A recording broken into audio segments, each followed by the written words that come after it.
La vida nocturna de los clubes de Berlín nos es revelada en una muestra que se presenta en el Instituto Goethe.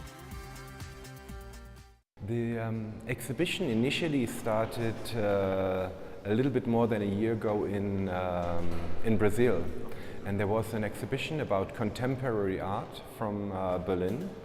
And the person that organized the exhibition, he asked me to do 2 rooms that deal with the club culture in Berlin. And my idea was to do both, to have a look back how the club scene in Berlin started in the 1990s, and also give an impression about the scene today.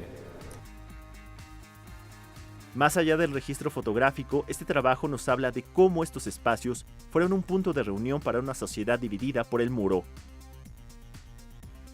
Especially in Berlin, it had such a big meaning because all the clubs that started in Berlin, they were right in the center of one. So I think that meant that the unification process that took a long, long time and is still going on today, in these clubs, it happened first because that's where people came together first. Estos lugares, si bien no son los más lujosos y extravagantes del mundo, sí presentan una opción para los habitantes de la metrópoli y para toda Europa, que solo viaja los fines de semana para bailar y convivir toda la noche.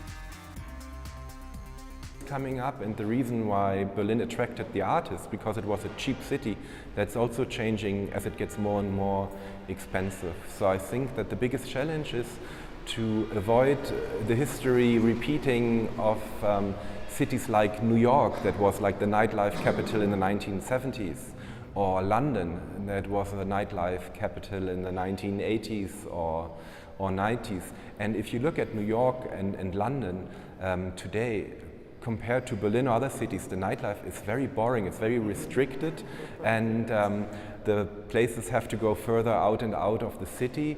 So I think the biggest challenge is to avoid this happening to Berlin. Noticias 22, Alberto Aranda.